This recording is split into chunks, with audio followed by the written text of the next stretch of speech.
नमस्कार, आप सुन रहे हैं रेडियो सेंट्रल न्यूज। अब खबरें विस्तार से।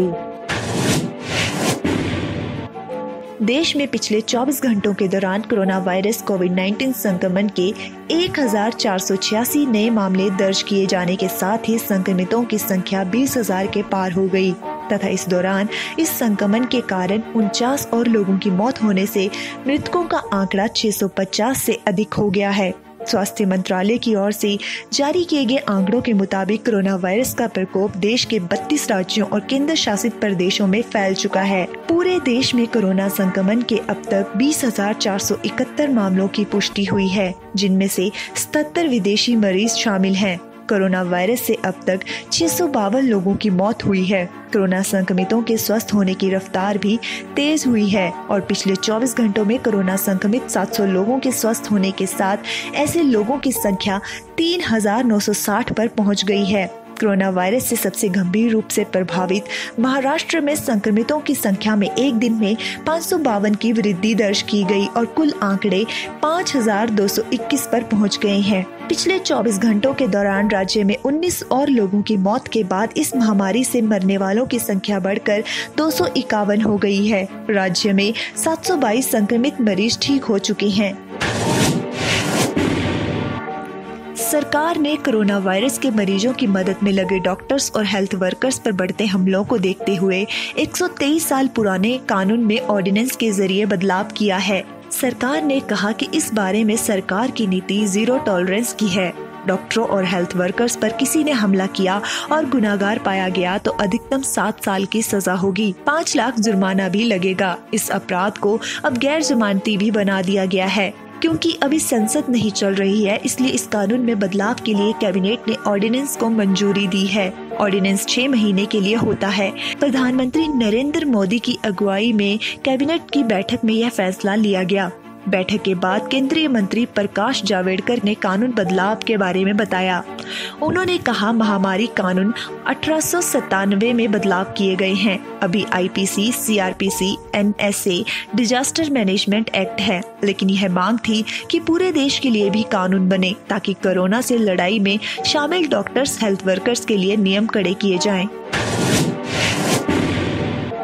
वैश्विक महामारी कोरोना वायरस कोविड-19 का प्रकोप बढ़ता ही जा रहा है और अब तक विश्व के अधिकतर देशों में इस महामारी से 1,76,000 से अधिक लोगों की मौत हो गई है तथा 25.53 लाख से अधिक लोग संक्रमित हो चुके हैं। जॉन हॉपकिंस यूनिवर्सिटी के विज्ञान एवं इंजीनियरिंग केंद्र की ओर से जारी किए गए आंकड़ों के मुताबिक दुनिया भर में कोरोना वायरस से कुल 25,53,310 लोग संक्रमित हुए हैं, जबकि इससे मरने वालों की संख्या बढ़कर 1,76,810 हो गई है। विश्व भर में अब तक 6,78,980 लोग इसके संक्रमण से पूरी तरह ठीक भी हुए हैं।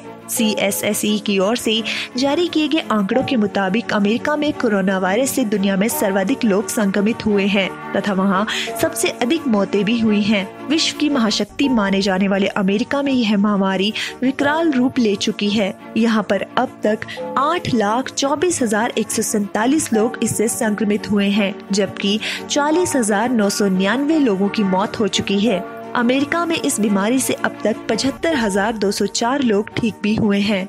अमेरिका के बाद सबसे गंभीर रूप से प्रभावित यूरोपीय देश इटली में इस महामारी के कारण अब तक 24,648 लोगों की मौत हुई है और अब तक 1,83,957 लोग इससे संक्रमित हुए हैं। इस वैश्विक महामारी के केंद्र चीन में अब तक 82,788 लोग संक्रमित हुए हैं और 4,632 लोगों की मृत्यु हुई है। इस वायरस को लेकर तैयार की गई एक रिपोर्ट के मुताबिक चीन में हुई मौत के 80% मामले 60 वर्ष से अधिक आयु के लोगों के थे। स्पेन इस संक्रमण से सबसे अधिक प्रभावित होने वाले देशों की सूची में अमेरिका के बाद दूसरे नंबर पर हैं। यहाँ अब तक 2,04,178 लोग इसकी चपेट में आ चुके हैं और 21,282 लोगों की इसके कारण मृत्यु हो चुकी है। उच्चतम न्यायालय ने अगस्ता वेस्टलैंड हेलीकॉप्टर खरीद घोटाला मामले में आरोपी क्रिश्चियन मिशेल की अंतरिम जमानत याचिका खारिज कर दी। न्यायमूर्ति संजय किशन कौल और न्यायमूर्ति BR गवई की खंडपीठ ने मिशेल को अंतरिम जमानत न दिए जाने के दिल्ली उच्च न्यायालय के फैसले को सही ठहराया। उच्च न्यायालय ने कहा था कि मिशेल का मामला अंतरिम राहत देने के मापदंड के दायरे में नहीं आता है। मिशेल ने अपने आवेदन में कहा था कि उसकी उम्र 59 वर्ष है और उसका स्वास्थ्य खराब है, जिसके कारण उसकी कोरोना वायरस कोविड-19 से संक्रमित होने का ज्यादा खतरा है। और उसकी अर्जी में शीर्ष अदालत के उस आदेश का भी हवाला दिया गया था जिसमें राज्यों और केंद्र शासित प्रदेशों को उच्च स्तरीय समितियों का गठन करके 7 साल से कम की सजा वाले मामले वाले कैदियों को पैरोल या अंतरिम जमानत दिए जाने के निर्णय लेने को कहा गया था।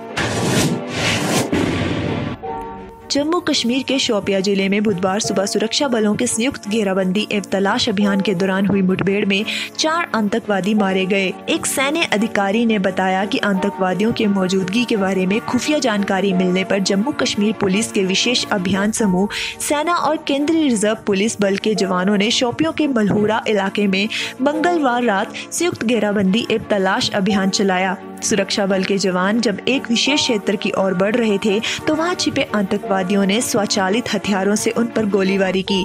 अधिकारी ने बताया कि सुरक्षा बलों ने जवाबी कार्रवाई की, जिसके बाद मुठभेड़ शुरू हो गई। उन्होंने बताया कि मुठभेड़ के दौरान 2 आतंकवादी तड़के ही मारे गए, जबकि 2 अन्य की मौत बाद में हुई। अतिरिक्त सुरक्षा बल मुठभेड़ स्थल पर पहुंच गए हैं। इलाके के इर्द गिर्द और आसपास के गाँव में घेराबंदी कर दी गई है। अंतिम रिपोर्ट मिलने तक सुरक्षा बलों का अभियान जारी था। गौरतलब है कि सुरक्षा बलों का जिले में 1 सप्ताह से भी कम समय के भीतर यह दूसरा अभियान है। इससे पहले 17 अप्रैल को दायरू में चलाए गए अभियान में 2 आतंकवादी मारे गए थे। टोक्यो ओलंपिक आयोजन समिति के स्टाफ का एक सदस्य कोरोना वायरस टेस्ट में पॉजिटिव पाया गया है। टोक्यो आयोजकों ने बुधवार को एक बयान में बताया कि यह 30 से 40 वर्ष के बीच की उम्र का एक पुरुष कर्मचारी है जो मुख्यालय परिसर में कार्यरत था। आयोजकों ने कहा कि वह घर पर पृथकावास में है। टोक्यो ओलंपिक कोरोना महामारी के कारण 2021 तक टाल दिए गए हैं।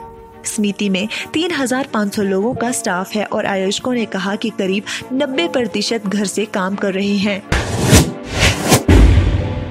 रेडियो सेंटर न्यूज की टीम सभी देशवासियों से अपील करती है कि लॉकडाउन से ही कोरोना को रोका जा सकता है। आप घर के अंदर रहकर इस घातक वायरस से बच सकते हैं। जान है तो जहां है।